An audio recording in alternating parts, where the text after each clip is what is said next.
అందరికీ నమస్కారం. నేను మీ Haripriya. Welcome to my channel. ఇవాల్టి వీడియోలో మనకు శ్రావణ మాసం అనగానే గుర్తొచ్చేది వరలక్ష్మి వ్రతం. ఆ తర్వాత మరో ప్రధానమైన వ్రతం ఏమిటంటే మంగళగౌరి వ్రతం.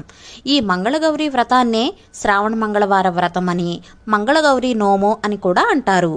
ఈ వ్రతాన్ని పెళ్లైన స్త్రీలు ఆచరించడం వల్ల సౌభాగ్యం, ఐదోతనం కలకాలం నిలుస్తుందని ప్రతీతి. పురాణాల్లో అయితే ఈ వ్రతాన్ని శ్రీకృష్ణుడు ద్రౌపదికి వివరించినట్లుగా పేర్కొన్నాయి.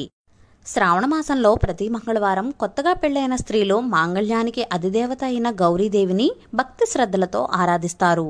అలా కొత్తగా పెళ్లైన స్త్రీలు తమ మాంగళ్యాన్ని 10 కాలాల పాటు పచ్చగా ఉండమని కోరుతూ పెళ్లైన సంవత్సరం మొదలుకుని 5 ఏళ్ల పాటు ఈ వ్రతాన్ని ఆచరిస్తారు.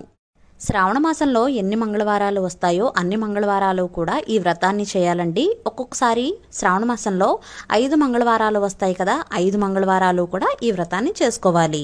ఈ వ్రతం ఎలా చేయాలి, దానికి పాటించవలసిన నియమాలు ఏమిటి అనేవన్నీ కూడా చాలా క్లియర్గా చెప్తున్నానండి. వీడియోని ఎక్కడా స్కిప్ చేయకుండా చూడండి. ఈ శ్రావణ మంగళవారం నోము మొదటి సంవత్సరం పెళ్లైన తర్వాత పుట్టింట్లో నోచుకోవాలి. ఆ తర్వాత 4 సంవత్సరాలు కూడా అత్తారింట్లో ఈ వ్రతాన్ని ఆచరించాలి.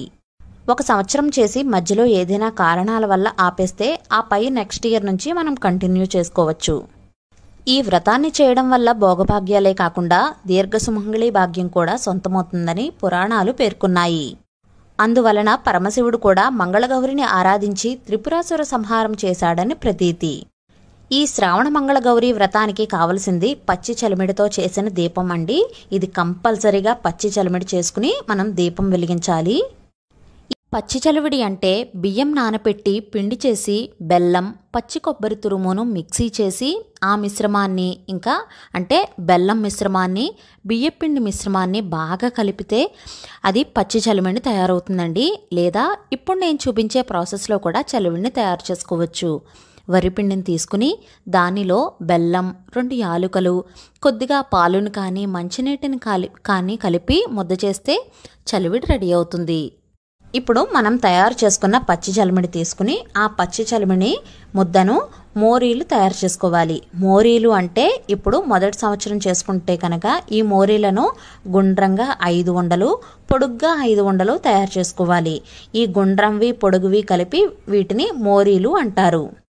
ఈ మోరీలు అమ్మవారికి అలాగే బుట్ట వాయనంలో ఇచ్చేందుకు కూడా మనం తయారు చేసుకోవాలి. అమ్మవారికి 5 గుండ్రంవి, 5 పొడుగువి ప్లస్ 1 చలివిడి ముద్ద కూడా ఇవ్వాలి. అలాగే బుట్ట వాయనంలో కూడా అలాగేనండి.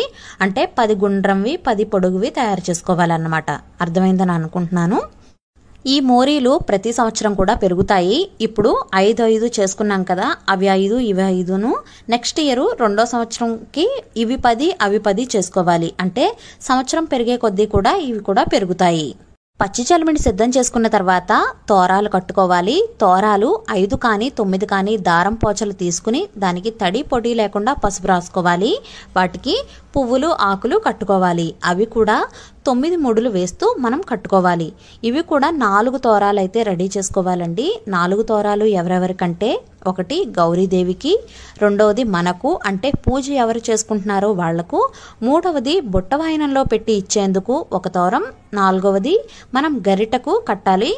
కాటుకు తీస్తాం కదా, ఆ గరిటకు కట్టాలి. మొత్తం 4 తోరాలు అయితే తయారు చేసుకోవాలి.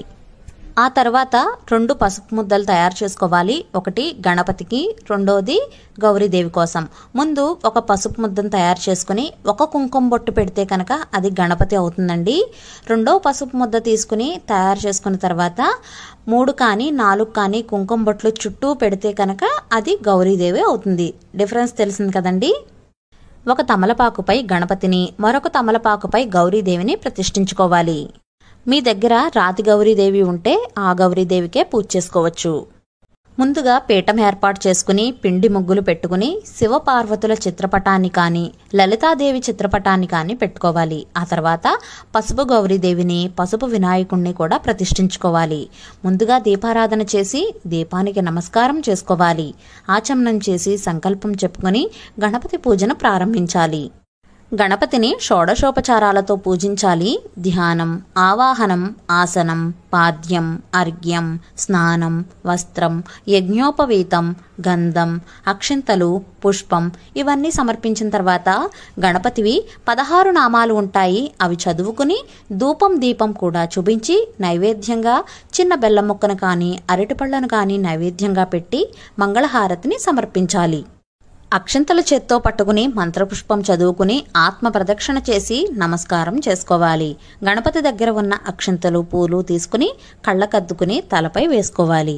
గణపతిని 3 సార్లు కదిపి యథాస్థానం ప్రవేశయామి అని చెప్పి కదపాలి. తర్వాత మంగళగౌరి పూజను స్టార్ట్ చేసుకోవాలి. గౌరీదేవిని కూడా అంతేనండి, షోడశోపచారాలతో పూజించాలి. అంటే ఆవాహనం, ఆసనం, పాద్యం, అర్ఘ్యం, పైన గణపతి దగ్గర ఏవైతే ఉపచారాలు చేసి చెప్పానో అవన్నీ కూడా ఈ గౌరీ అమ్మవారికి కూడా ఉపచారాలు చేయాలి. ఆ తరువాత అదాంగ పూజను చేసుకోవాలి. అక్షంతలు పూలు అమ్మవారిపై వేస్తూ అదాంగ పూజను చేసుకోవాలి. అదాంగ పూజ అంటే అమ్మవారి శరీర భాగాలకు ప్రతి శరీర భాగానికి పూజ చేయడం అన్నమాట. ఇది మనకు మంగళగౌరి వ్రత పుస్తకం అని బయట బుక్ షాప్స్లో దొరుకుతాయండి. ఆ బుక్లో చూస్తూ ఫాలో అయిపోతే మనకు అర్థమైపోతుంది. అదాంగ పూజ అయిన తర్వాత గౌరీ అమ్మవారివి గౌరీ అష్టోత్తర శతనామావళి ఉంటుంది, అది చదువుకోవాలి. గౌరీదేవివి 108 నామాలు చదువుకుంటూ అక్షింతలు పూలు కుంకుమ వేస్తూ చదువుకోవాలి. ఆ తర్వాత అమ్మవారికి ధూపం దీపం నైవేద్యం సమర్పించాలి. నైవేద్యంగా పరమాన్నం, అరటిపళ్ళు, కొబ్బరికాయ ఇలా మన శక్తి కొలది నైవేద్యంగా సమర్పించాలి. తర్వాత మంగళహారతిని సమర్పించాలి. ఇక్కడైనా సరే సమర్పించవచ్చు, లేదా కథ చదివిన తర్వాత పూజ లాస్ట్లో మనం మంగళహారతి అయినా సరే ఇవ్వచ్చు. ఇప్పుడు అమ్మవారికి తోర గ్రంథి పూజ చేసుకోవాలి. అంటే మనం 4 తోరాలు తయారు చేసుకున్నాం కదా, ఆ 4 తోరాలు కూడా అమ్మవారి దగ్గర పెట్టి అక్షంతలు పూలు వేస్తూ ఓం కమలాయై నమః ప్రథమ గ్రంథి పూజయామి, రమాయై నమః ద్వితీయ గ్రంథి పూజయామి అని ఉంటాయి కదా, అవన్నీ కూడా చదువుకోవాలి. ఇదంతా చదువుకున్న తర్వాత ఆ అమ్మవారి దగ్గర ఉన్న ఒక తోరాన్ని తీసుకుని కుడి చేతికి ఈ మంత్రం అనుకుంటూ కట్టుకోవాలి. బధ్నామి దక్షిణ హస్తే నవసూత్రం శుభప్రదం పుత్ర పౌత్రాభివృద్ధించ సౌభాగ్యం దేహిమే రమే అని చదువుకుంటూ ఈ మంత్రాన్ని చదువుకుంటూ మన కుడి చేతికి కట్టుకోవాలి. తర్వాత అమ్మవారికి వాయనం ఇవ్వాలండి. ఈ వాయనంలో శనగలు, తమలపాకులు, 2 అరటిబళ్ళు, వక్కలు, దక్షిణ, పూలు, మనం తయారు చేసుకున్నాం కదండి మోరీలు అంటే గుండ్రంవి 5, పొడుగువి 5 అవి, నెక్స్ట్ చలిమిడి ముద్ద, ఇవన్నీ పెట్టి అమ్మవారికి వాయనాన్ని ఇవ్వాలి. మీకు శక్తి కొలది జాకెట్ ముక్కైనా చీర గాజులు ఇవన్నీ కూడా పెట్టుకోవచ్చు. వాయనాన్ని ఇస్తున్నప్పుడు ఇస్తినమ్మ వాయనం అని అనాలి. అమ్మవారే అన్నట్లుగా మనమే అనాలి. పుచ్చుకుంటున్నమ్మ వాయనం అని 3 సార్లు అనుకోవాలి. ఇస్తినమ్మ వాయనం, పుచ్చుకుంటున్నమ్మ వాయనం అని అనుకుంటూ ఇవ్వాలి. మనం తయారు చేసుకున్న పచ్చి చలిమిడిని కొద్దిగా తీసుకుని దాన్ని 5 ఉండలు చేసి వాటన్నిటినీ కలిపి ఒక ఉండగా తయారు చేసుకోవాలి. ఇప్పుడు దీన్ని చలిమిడి దీపం కోసం ప్రమిదలా చేసుకోవాలి. ఇప్పుడు మొదటి సంవత్సరం కాబట్టి 5 చిన్న ఉండలు తీసుకుని ఒక ప్రమిదలా చేశాను. అదే రెండో సంవత్సరం అయితే 10 చిన్న ఉండలు తీసుకుని ఒక ప్రమిదలా తయారు చేసుకోవాలి.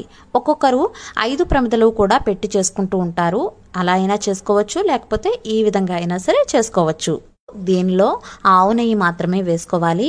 మిగిలిన ఏ నూనె కూడా వాడకూడదు. కొబ్బరి నూనె కానీ నువ్వుల నూనె కానీ ఇలా ఏ నూనె కూడా వాడకూడదండి. కేవలం ఆవు నెయ్యి మాత్రమే ఈ పిండి దీపంలో వేసుకుని మొదటి సంవత్సరం చేసుకుంటున్నాం కాబట్టి 5 పువ్వు ఒత్తులు ఒకటిగా చేసి అందులో వేసుకోవాలి. ఈ పిండి దీపాన్ని అగరబత్తితో వెలిగించాలి. ఈ దీపం కొండెక్కిన తర్వాత సాయంకాలం అయ్యే లోపులో అంటే సూర్యాస్తమానం అయ్యే లోపులో భార్యాభర్తలు మాత్రమే తినాలి. చిన్న ప్రమిద చేసుకుంటే మనం సులభంగా తినవచ్చు కాబట్టి అందుకే నేను చిన్నదిగా చేసి చూపించాను. పెద్దదిగా చేసుకుంటే సాయంకాలం అయ్యే లోపల మనం తినలేకపోతే వ్రతానికి కూడా ఫలితం ఉండదు. ఇప్పుడు ఒక ఇత్తడి గరిటెను తీసుకోవాలి. చాలామంది స్టీల్ గరిటెలు, చాకులు ఇవి తీసుకుంటారండి. ఇవి అస్సలు తీసుకోకూడదు. ఇత్తడి గరిటెను మాత్రమే తీసుకోవాలి. ఇప్పుడు ఈ గరిటెకు మనం తయారు చేసుకున్న తోరం అమ్మవారి దగ్గర పెట్టుకున్నాం కదండి, ఆ తోరం ఒకటి గరిటెకు కట్టాలి. తోరం కట్టిన గరిట, అక్షంతలు చేత్తో పట్టుకుని మంగళగౌరి వ్రతకథను చదువుకుంటూ ఈ గరిటెను ఆ దీపంపై పెట్టాలి. దీపపు సెగకు గరిటపై కాటుకులా ఏర్పడుతుందండి. ఈ వ్రతంలో కాటుకే ముఖ్యం. గరిటకు కొద్దిగా ఒక చుక్క ఆవు నెయ్యి రాసుకుని ఆ తర్వాత ఈ విధంగా కథను చదువుకుని బోర్లించాలి. ఈ వ్రతానికి ఫస్ట్ మంగళవారం అస్సలు మిస్ అవ్వకూడదండి. ఫస్ట్ మంగళవారం కనుక మిస్ అయ్యారంటే ఇంకా ఆ ఇయర్ పోయినట్టే. కరెక్ట్గా పద్ధతి ఇదే అని మనం చెప్పాలి అనుకుంటే కనుక శ్రావణ మాసంలో మొదటి మంగళవారం అస్సలు మిస్ అవ్వకూడదు. 2, 3, 4 చేసుకుంటాం అన్నా కూడా ఫస్ట్ మంగళవారం చేస్తేనే మిగతా అన్ని వారాలు చేసుకోవడానికి ఉంటుంది. ఫస్ట్ మంగళవారం ఆడవాళ్లకు ఏదైనా ఇబ్బందులు ఉన్నా సరే ఆ మంగళవారం రాకుండా చూసుకోవాలి. చాలామంది ఫస్ట్ మంగళవారం చేసి 4వ మంగళవారం చేస్తారు. అలా అయితే అసలు చేయకూడదండి. శ్రావణ మాసంలో మనకు ఎన్ని మంగళవారాలు వచ్చాయో అన్ని మంగళవారాలు కూడా నోము నోచుకోవాలి. 4 వారాలు కూడా ఇలానే చేసుకోవాలి. 4 వారాలు కూడా ముత్తైదువులకు వాయినాలు ఇవ్వాలి. కరెక్ట్గా పూజా విధానం ఫాలో అవ్వాలి అంటే కనుక ఈ విధంగానే చేసుకోవాలండి. ఫస్ట్ మంగళవారం లాస్ట్ మంగళవారం అస్సలు పోగొట్టుకోకూడదండి. అది మిస్ అయిందా ఇంకా ఆ సంవత్సరం పోయినట్లే. మొదటి వారం చేసుకుని 2వ వారం ఏదైనా అడ్డు వస్తే కనుక 3వ వారంలో 2వ వారం వాయినాలు పెండింగ్ పడ్డాయి కదా, 2వ వారం వాయినాలు ప్లస్ 3వ వారం వాయినాలు కలిపి ఇచ్చుకోవాలి. ఇప్పుడు ఫస్ట్ సంవత్సరం 5గురికి వాయినాలు ఇవ్వాలి కదా ముత్తైదువులకు. 2వ వారం అంటే 5గురికి ఇవ్వాలి. 2వ వారం పెండింగ్ పడిపోయింది కాబట్టి 3వ వారం ఇంకొక 5గురికి కలిపి అంటే మొత్తం 10 మందికి 3వ వారం ఇచ్చేయాలి. కథ అయిన తర్వాత అక్షంతలను అమ్మవారిపై కొద్దిగా వేసి మిగిలిన అక్షంతలను మనం వేసుకుని మన పెద్దవాళ్ళ చేత కూడా వేయించుకోవాలి. మనం కథ మొత్తం చదువుకున్న తర్వాత ఈ దీపం ఇంకా కొండెక్కదు కాబట్టి ఈ దీపానికి ఏదైనా కింద దాపులా పెట్టి కాటికను పారనివ్వాలి. దీపం కొండెక్కేంత వరకు మనం ఆ గరిటను ఆ విధంగానే ఉంచితే మనకు కాటుక అనేది బాగా పారుతుంది. కొంతమందికి అయితే వాయినాలు పెరగవండి. అంటే ఫస్ట్ సంవత్సరం కానీ 2వ సంవత్సరం కానీ వాయినాలు 5గురికి మాత్రమే ఇస్తారు. మాకైతే పెరుగుతాయి. ఫస్ట్ సంవత్సరం 5గురికి, 2వ సంవత్సరం 10 మందికి, 3వ సంవత్సరం 15, ఇలా వాయినాలు పెరుగుతూ 5వ సంవత్సరం 25 మందికి ఇలా ఇచ్చుకుంటూ ఉంటాము. శ్రావణ మాసంలో ఎన్ని మంగళవారాలు వస్తాయో అన్ని మంగళవారాలు కూడా మనం ఈ మంగళగౌరి వ్రతాన్ని చేసుకోవాలి. 5 మంగళవారాలు ఒక్కొక్కసారి వస్తాయి కదా, 5 మంగళవారాలు కూడా కంపల్సరీగా మనం ఈ వ్రతాన్ని చేసుకోవాలి. ఈ కాటుకను పూజ అయిన తర్వాత మనం పెట్టుకోవాలండి. కంపల్సరీగా పెట్టుకోవాలి, మర్చిపోకుండా. ముత్తైదువులకు కూడా తాంబూలం ఇస్తున్నప్పుడు కంపల్సరీగా వాళ్లకు ఇవ్వాలి. మనం ముత్తైదువులకు పసుపు రాసి బొట్టు పెట్టి గంధం రాసి అక్షంతలు వాళ్లకు ఇచ్చి ఇస్తినమ్మ వాయనం పుచ్చుకుంటున్నమ్మ వాయనం అని చెప్పుకునే ముందు కాటుకు కూడా వాళ్ళకి ఇవ్వాలి. ఈ వ్రతంలో కాటుక ఇవ్వకపోతే ఎటువంటి ఫలితం ఉండదు. ఈ కాటుకు అంత ఇంపార్టెన్స్ ఉంది. ఈ వ్రతం అయ్యేంత వరకు మనం ఏమీ తినకూడదండి. పొద్దున్న వ్రతం చేసుకుని ఏమీ తినకుండా బుట్ట వాయనం ఇచ్చేసుకోవాలి. ఆ తర్వాత ఏదైనా టిఫిన్ తినవచ్చు. ఆ తర్వాత మిగిలిన వాయనాలు ఇచ్చుకోవచ్చు. ఈ మంగళవారం నోములు చేసుకోవాలని ఉంది కానీ మాకు ఆనవాయితీ లేదు అనేవాళ్ళు ఉంటారు కదండి. మీకు అలా చేసుకోవాలని ఉంటే కనుక నేను నెక్స్ట్ వీడియోలో ఎలా చేసుకోవాలి అనేది షేర్ చేస్తాను. ఇక్కడ నేను బుట్టవాయనం కూడా సిద్ధం చేసుకున్నానండి. బుట్టవాయనం అంటే మనం వెదురు బుట్టలో ఇస్తారు కొంతమంది, లేదా ఇత్తడి ప్లేట్లో అయినా సరే ఇవ్వచ్చు. ఈ బుట్టవాయనంలో కూడా శనగలు, అరటిపళ్ళు, తమలపాకు, వక్క, చలివిడి, ఇంకా మనం మోరీలు చేసుకున్నాం కదా, 5 గుండ్రంవి 5 పొడుగువి, అవి దక్షిణ, పువ్వులు, ఇవన్నీ పెట్టి మనం బుట్టవాయనంగా ఇవ్వాలి. ఈ బుట్టవాయనాన్ని తల్లికి ఇస్తే చాలా మంచిదండి. తల్లి అందుబాటులో లేకపోతే కనుక ఎవరైనా పెద్ద ముత్తైదువులకు ఇవ్వచ్చు. మనం ఈవినింగ్ మళ్ళీ దీపారాధన చేసి పండో ఫలమో ఏదైనా నైవేద్యం పెట్టాలి. నెక్స్ట్ డే దీపారాధన చేసి ఆ దీపం కొండెక్కిన తర్వాత ఈ పీఠాన్ని కదిలించాలి. పసుపు గౌరిని గణపతిని చేసుకున్నాం కదండి, అది నెక్స్ట్ రోజు పచ్చని చెట్లో కానీ పారే నీటిలో కానీ కలపాలి. 5 ఇయర్స్ ఇలానే నోచుకోవాలి. ఆ తర్వాత ఉద్యాపన చేసుకోవాలి. ఉద్యాపన అనేది ఒక పెళ్లి కూతురికి తీర్చుకుంటారు.